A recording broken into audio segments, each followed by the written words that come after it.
Good evening, people, and welcome to PixelSports presents GoalTable Football Podcast. And today we are beginning a new series on history.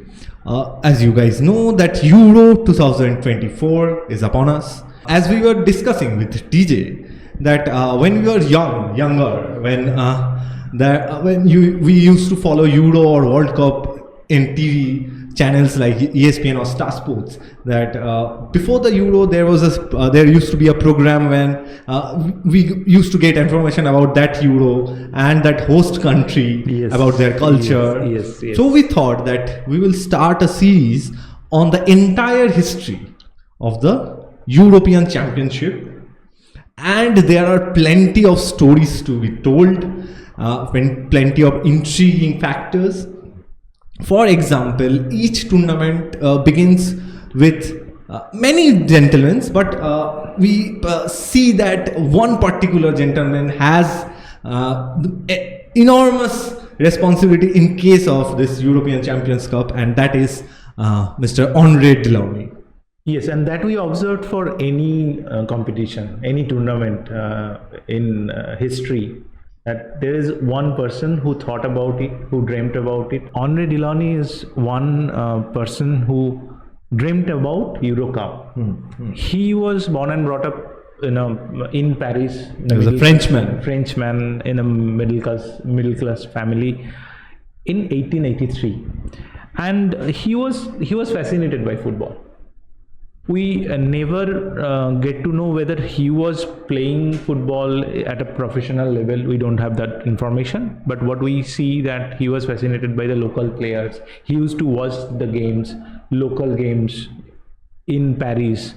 And then at the age of 19, he went to England to watch FA Cup final. That was in 1902 when Southampton and Sheffield United played the final in Crystal Palace Stadium. That time it was not played in the Wembley Stadium. And 77,000 spectators were there. A huge capacity crowd were there, and he was stunned, and he thought that football is something which he should be associated with. Right, so that's how Andre Delaunay was associated with football, and then rest is history. Before we get on with the story of Mr. Andre Delaunay, I want to speak about that time's political context. The geopolitics always have been influenced football and other sports and other bigger tournaments. It was during this time there was a war between Franco-Prussian War, yes, France and Prussia, where France lost that war, and the middle class of France.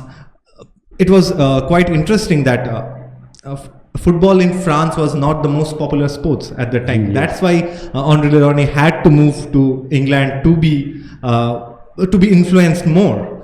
So in this setup, the middle class is kind of resisting, kind of revolting against the culture of decadence of the upper class, and that's how people are getting more accustomed, getting more intrigued by the sports like football, cricket, and etc. Yes, and also we heard that he became president of Etoile du Lux Club. Please forgive us our French pronunciations. Yes. So at the age of 24, he became president of a football club. And then within a decade, he became the president of a French Football Federation. So we also hearing about French Football Association being established, and they are doing something with football. Football is slowly becoming matured at that time, and he was a professional referee.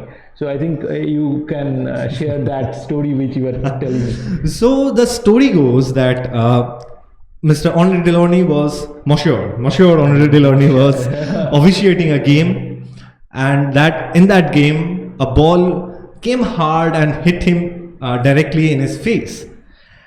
And the story goes like this, and he swallowed his whistle upon this impact. And not only that, he broke his two frontal teeth. And safe to say that that was the end of Mr. Only Delaunay's refereeing career. And also in this time, we see that Mr. Only Delaunay is finding a friend, a rather well-known friend for us football followers, Mr. Jules Rimet. Yes, Jules Rimet, who is considered to be the founding father of the FIFA World Cup. Yes. And in this time also, during the 1920s, 1924 actually, FIFA is also turning to a full professional body, and they are discussing about a bigger tournament, football tournament. He was trying to build a worldwide football tournament apart from the Olympic Games, because it used to be the football tournament, the main football tournament for every nation was Olympic before that time. So in 1926 FIFA Congress, Henri proposed an alternative tournament, and then the first World Cup took place in Uruguay in 1930. But still no. But his dream was to see a Euro Cup. Yes. But no one was talking about Euro Cup. With European teams. Yes, yes. In this matter, Mr. Monsieur Henri Delaunay was held by two able administrators. One was an Italian named Ottoronio Baresi. Yes. Another one was a Belgian, José Crahe. And there is another interesting story about José Crahe, that during the Second World War, José Crahe used to put the Henri Delaunay trophy, the World Cup trophy, into a box and used to keep it underneath his bed. Jules Rimet trophy. Yes. He used to keep that trophy under his bed to protect it. Yes. However, a meeting is taking place in Zurich in 1952. This is not an official meeting, but you can say that this is a pre-UEFA meeting. Right. After 2 years in 1954, UEFA, as we know currently with this current setup, is getting established, but still no European Cup. Interestingly, in 1954, another major thing is happening as UEFA is getting established. FIFA World Cup is happening, and Brazil is thrashing Mexico 5-0. So you know why that no one batters an eye. So what Henri thought that establishing UEFA would be the primary kind of step of having the Euro Cup or European Nations Cup, but no one was talking about, because what we saw at that time, UEFA was more concentrating on having those club tournaments, and same time we saw starting of UEFA Champions League today, which was European Clubs Championship at that time. European Cup at that time. And then in 1955, what FIFA president opposed this idea of having a European Nations tournament, because he thought this is a threat against World Cup. And this idea is actually being supported by 30 members of European nations, and out of those 30, 10 was from Eastern Europe. Yes, and obviously Mr. Henri Delaunay was not happy. He said that the Europeans are a structural entity just like the European Union of the modern era, and he said that the European countries need to express their sporting opinions, the sporting culture that they possess. Right. He also gave the example of Copa America, which was in place at that time. It was going on since the 1910s. Yeah. So he gave an example of the Copa America. But sadly, Mr. Henri Delaunay passes away in 1955. But he passed his baton, this crusade for making a European Cup, to his son, Pierre Delaunay.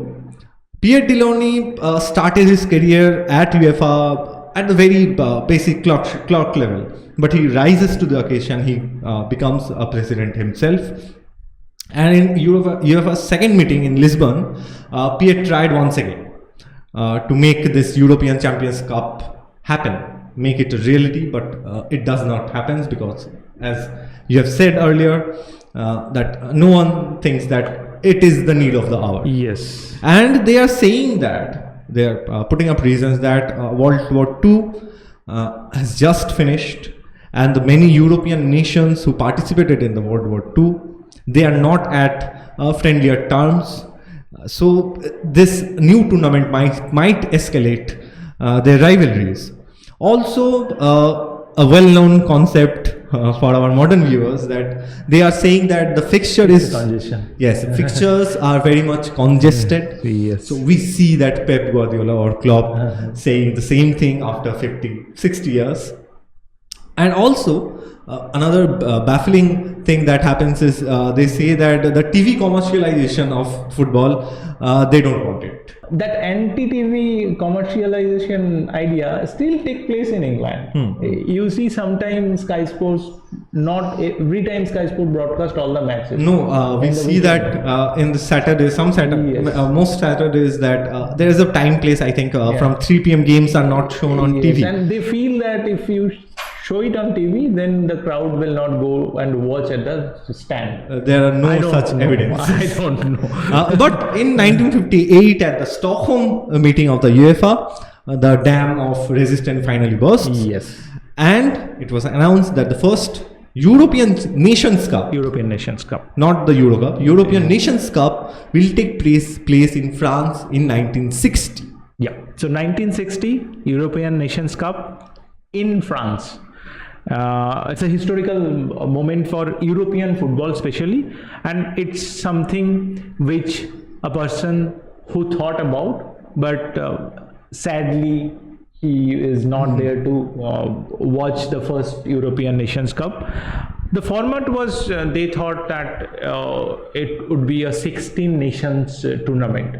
So they started the registration, and UEFA being UEFA, the registration closed. 4 months passed, no one registered. Finally, before the tournament start date, 17 nations registered, and at that time it was not every game played at the same host nation. Host nation used to conduct only the semi-finals and finals. 17 countries, 9 was from the Western Bloc and 8 was from the Eastern Bloc. So it was equally divided. The nations from every corners of the Europe was actually participating, but there is notable absentees: England, West Germany, Scotland, and Holland. So my question to you is like, why? I know about the reasoning behind England and West Germany. England is the, I think, English FA suffers from a notable nobody, like they did in the inaugural World Cup in 1930. They did not join. They said that there is Olympic. So why should we play another international tournament? There is also FA Cup. So it is much more important to our English players to play in the FA Cup. West Germany said that they are already playing in the Olympics. They are already playing in the World Cup. So this extra tournament will harm their players' fitness. The players will get injured. But ironically, after the 2 years, in the 1962 World Cup, Germany loses to Yugoslavia, and that was a shocker. Yes. Ironically, I'm saying this because between 1960 and 1962, they only played four games. Right? Only played 4 international matches, and they bow out of the World Cup 1962. Yeah, and then the qualification round started. Team plays against 1 home game and 1 away game at that time.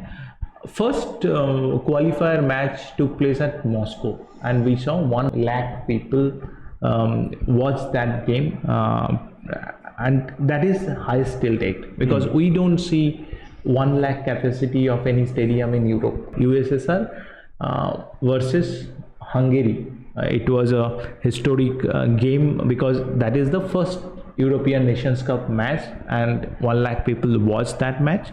Surprise package was Portugal. They beat East Germany. West Germany was absent, but East Germany was also a good team at that time. So, and Portugal qualified for the quarterfinals. And another one, another notable in the qualification rounds, one incident, that was France was one of the favorite, their host nation, and they walked past Greece by 7-1. So that 7-1 result was not new in the football world. It started long back in 1960. I think in this Portugal side there was a player called Mario Coluna. He was from Zambian descent, so Yes. he will become the pre-Eusebio fan favorite. Yes. He was a legendary player. Yes, and then Spain. Spain was an all-star team. Di Stefano, you have Luis Suarez, you have Paco Gento, you have Laszlo Kubala. All are superstars from Barcelona and Real Madrid, but they didn't qualify. Why? Actually, they did not qualify. Actually, they did not play. Did not play. Yeah.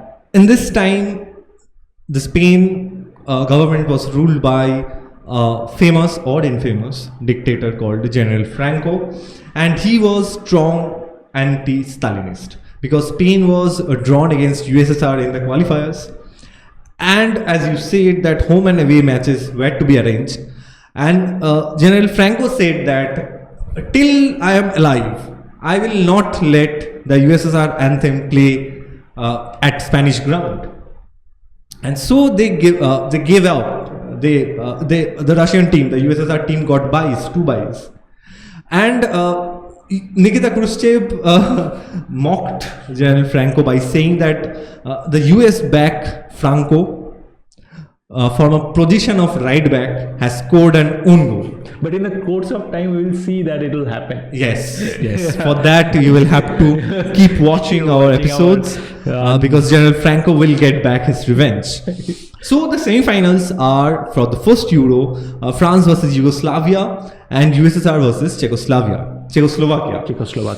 Interesting to note that General Franco is strong anti-Stalinist, anti-communist, but three of the nations that have qualified are communist. Yes, three of the teams are communist, and only one from the Western Bloc.